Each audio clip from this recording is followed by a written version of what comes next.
Price the lord. ಕರ್ತನ ಪರಿಶುದ್ಧ ನಾಮಕ್ಕೆ ಸ್ತೋತ್ರ ಉಂಟಾಗಲಿ. ಕರ್ತನು ಒಳ್ಳೆಯವನಾಗಿದ್ದಾನೆ ಪ್ರಿಯರೇ.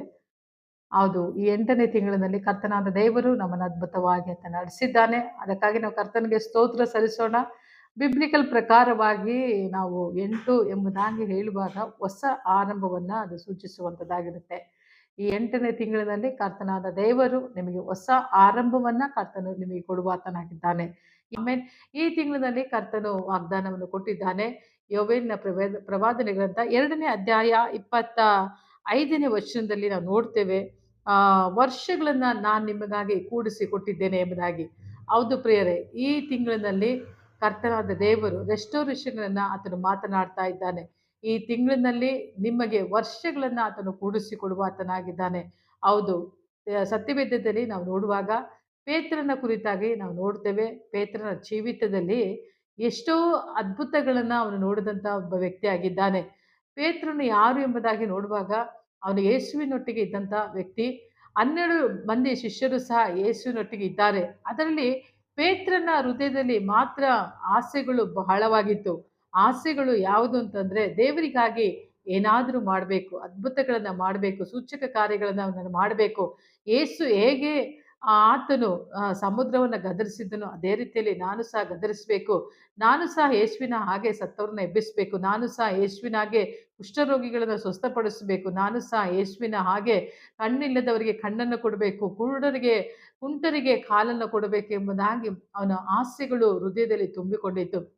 ಆದರೆ ಎಷ್ಟೋ ವರ್ಷಗಳು ಅವನಿಂದ ಆ ಸಮಯವೆಲ್ಲ ಏನಾಯ್ತು ಅಂತಂದ್ರೆ ಗತಿಸಿ ಹೋಗಿಬಿಡ್ತು. ಆದರೆ ಒಂದು ಸಮಯ ಬಂತು. ಆಗ ಕರ್ತನಾದ ಯೇಸು ಸಮುದ್ರದಲ್ಲಿ ಆತನು ಪ್ರಯಾಣ ಮಾಡ್ತಾ ಇರುವಾಗ ಪೇತ್ರನು ಯೇಸುವನ್ನ ನೋಡಿ ಹೇಳ್ತಾ ಇದ್ದಾನೆ, ಸ್ವಾಮಿ ನೀನೇ ಆಗಿದ್ರೆ ಈ ನೀರಿನ ಮೇಲೆ ನಡೆಯುವಂತೆ ಮಾಡು ಎಂಬುದಾಗಿ. ಆಗ ಯೇಸು ಹೇಳ್ತಾರೆ, ಪೇತ್ರನೇ ನೀನು ನಡೆದು ಬಾ ಎಂಬುದಾಗಿ. ಹೇಳಿದ ಕೂಡಲೇ ಪೇತ್ರನ ಒಂದು ಹೃದಯದಲ್ಲಿ ಬಹಳ ಸಂತೋಷ ಉಂಟಾಯಿತು. ಯಾಕೆ ಅಂತಂದ್ರೆ ಎಷ್ಟೋ ವರ್ಷಗಳು ಕಂಡಂತ ಕನಸು, ಅದು 1 ದಿನ ಅಲ್ಲ, 2 ದಿನ ಅಲ್ಲ, ವರ್ಷಗಳು ಕಂಡಂತ ಕನಸು ನೆರವೇರುವಂತ ದಿವಸವೂ ಏನಾಯ್ತು ಅಂತಂದ್ರೆ ಅದು ಬಂದು ಬಿಡ್ತು. ಬಂದ ತಕ್ಷಣ ಅವನೇನ್ ಮಾಡ್ತಿದ್ದಾನೆ, ನೀರಿನಲ್ಲಿ ನಡೀತಿದ್ದಾನೆ ಪ್ರೇರೆ. ಹೌದು, ಎಷ್ಟೋ ವರ್ಷಗಳು ನಾವು ಕಾದು ಕುಳಿತಿರ್ಬೋದು. ಆದ್ರೆ ಕಾದು ಕುಳಿತರೂ ಸಹ ನಮ್ಮಿಂದ ಅನೇಕ ಕೆಲಸಗಳನ್ನ ನಾವು ಮಾಡದೇ ಇರ್ಬೋದು. ಇವತ್ತು ನೀವು ಒಂದು ವೇಳೆ ನನ್ನ ಸಾಲಗಳು ಏನಂತಂದ್ರೆ ತೀರಿಸಲ್ಪಡುತ್ತೆ, ಈ ವರ್ಷವಾದ್ರೂ ತೀರಿಸಲ್ಪಡುತ್ತೆ ಎಂಬುದಾಗಿ ನೀವು ಎದುರು ನೋಡ್ತಾ ಇರ್ಬೋದು. ಈ ವರ್ಷವಾದ್ರೂ ನನ್ನ ಆರೋಗ್ಯದಲ್ಲಿ ನಡೀತೇನೆ ಎಂಬುದಾಗಿ ನೀವು ಎದುರು ನೋಡ್ತಾ ಇರ್ಬೋದು. ಒಂದು ವೇಳೆ ಈ ವರ್ಷದಲ್ಲಿ ದೇವರು ನನ್ನನ್ನು ಆಶೀರ್ವದಿಸ್ತಾನೆ ಎಂಬುದಾಗಿ ನೀವು ಅನೇಕ ಕನಸುಗಳನ್ನು ಕಂಡಿರ್ಬೋದು. ಒಂದು ವೇಳೆ ನಮ್ಮ ಮಕ್ಕಳ ಭವಿಷ್ಯತ್ತುಗಳು ಸುಂದರವಾಗಿ ರೂಪಿಸಲ್ಪಡಬೇಕು ಎಂಬುದಾಗಿ ಆಸೆಗಳಿರಬೇಕು.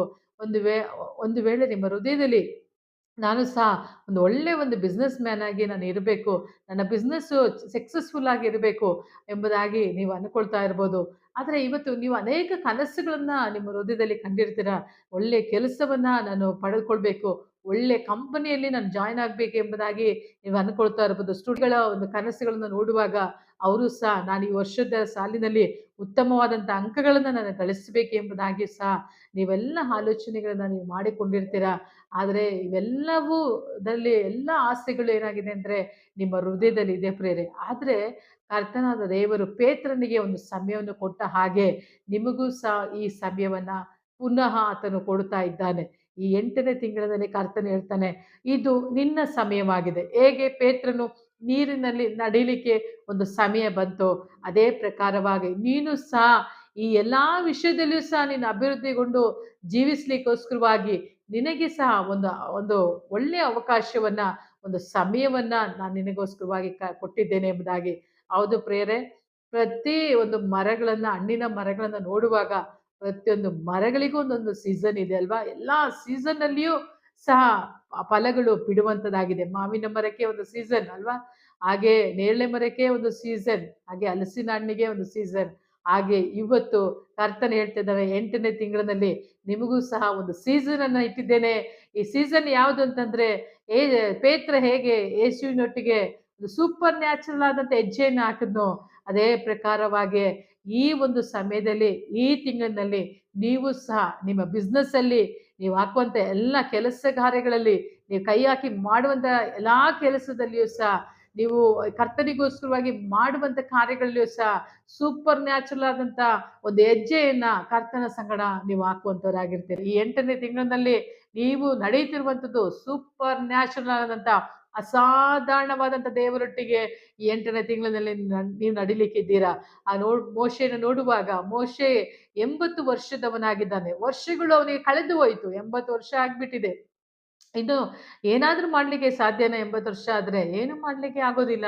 ಅಂತ ಒಂದು ಮೋಶೆಯ ಜೀವಿತದಲ್ಲಿ ದೇವರು ಏನು ಮಾಡಿದ ಅಂತಂದ್ರೆ 80ನೇ ವರ್ಷದಲ್ಲಿ ಐಗುಪ್ತ ದೇಶದಿಂದ ಇಸ್ರಾಯೇಲನ್ನ ಬಿಡುಗಡೆ ಮಾಡ್ಲಿಕ್ಕೋಸ್ಕರವಾಗಿ ಕರ್ತನು ಮೋಶೆಯನ್ನ ಆರಿಸಿಕೊಳ್ತಾ ಇದ್ದಾನೆ. ಹೌದು ಪ್ರಿಯರೇ, ಇವತ್ತು ವರ್ಷಗಳು ಕಳೆದು ಹೋಯಿತು ಎಂಬುದಾಗಿ ನೀವು ಚಿಂತಿಸ್ತಾ ಇರ್ಬೋದು. ನಾವು ದೇವರಿಗೋಸ್ಕರವಾಗಿ ಏನು ಮಾಡಿಲ್ವಲ್ಲ ಎಂಬುದಾಗಿ ನೀವು ಚಿಂತೆ ಮಾಡ್ತಾ ಇದ್ದೀರಾ. ಆದ್ರೆ ಕರ್ತನು ಹೇಳ್ತಿದ್ದಾನೆ, ಇದು ನಿನ್ನ ಸಮಯ. ನಾನು ನಿನಗೆ ವರ್ಷಗಳನ್ನ ಕೂಡಿಸಿಕೊಡ್ತೇನೆ ಎಂಬುದಾಗಿ. ಆಮೇಲೆ ಇವತ್ತು 40 ಆಗಿರ್ಬೋದು, 50 ಆಗಿರ್ಬೋದು, 60 ಆಗಿರ್ಬೋದು, 70 ಆಗಿರ್ಬೋದು, 80 ಆಗಿರ್ಬೋದು, ಚಿಂತೆ ಮಾಡಬೇಡ್ರಿ. ಎಷ್ಟೇ ವರ್ಷಗಳಾದ್ರೂ ಪುನಃ ಆ ವರ್ಷಗಳನ್ನ ಕರ್ತನು ಕೂಡಿಸಿಕೊಡುವ ಆತನಾಗಿದೆ. ದೇವರ ವಾಕ್ಯ ಹೇಳುತ್ತೆ, ಆ ಕರ್ತನಾದ ದೇವರು ತಕ್ಕ ಕಾಲದಲ್ಲಿ ಎಲ್ಲವನ್ನ ಸರಿಯಾಗಿ ಆತನು ಮಾಡಿ ಮುಗಿಸುವ ಆತನಾಗಿದ್ದಾನೆ. ಆಮೇಲೆ ಇವತ್ತು ಈ ತಿಂಗಳು ವಿಶೇಷವಾದಂತ ತಿಂಗಳು. ಈ ತಿಂಗಳು ನೀವು ನಡೆಯುವಾಗ, ನೀವು ಓಡಾಡುವಾಗ, ನೀವು ಮನೆಯಲ್ಲಿ ಕೆಲಸ ಮಾಡುವಾಗ, ನೀವು ಯಾವ ಕೆಲಸವನ್ನೇ ಮಾಡ್ತಾ ಇರ್ರಿ, ಒಂದು ಹೇಳ್ತಾ ಇರ್ರಿ, ನಾನು ಸೂಪರ್ ನ್ಯಾಚುರಲ್ ಅಂತ ದೇವರೊಟ್ಟಿಗೆ ನಾನು ನಡೀತಾ ಇದ್ದೇನೆ. ಅಸಾಧಾರಣವಾದಂಥ ದೇವರೊಟ್ಟಿಗೆ ಈ ತಿಂಗಳಿನಲ್ಲಿ ನಾನು ನಡೀತಿದ್ದೇನೆ ಎಂಬುದಾಗಿ ನೀವು ಹೇಳುವಾಗ ಅಸಾಧಾರಣವಾದಂಥ ಕಾರ್ಯಗಳನ್ನ 8ನೇ ತಿಂಗಳಿನಲ್ಲಿ ಅದ್ಭುತವಾಗಿ ಕರ್ತನು ನಿಮ್ಮ ಮಧ್ಯದಲ್ಲಿ ಆತ ನಡೆಸುವ ಆತನಾಗಿದ್ದಾನೆ. ಕರ್ತನು ತಾನೇ ನಿಮ್ಮನ್ನು ಆಶೀರ್ವಾದ ಮಾಡಲಿ. 8ನೇ ತಿಂಗಳಿನಲ್ಲಿ ಸೂಪರ್ ನ್ಯಾಚುರಲ್ ಅಂತ ಕಾರ್ಯಗಳಲ್ಲಿ ನೀವು ಹೆಜ್ಜೆ ಹಾಕುವಂತರಾಗಿರ್ತೀರ. God bless you. God bless you.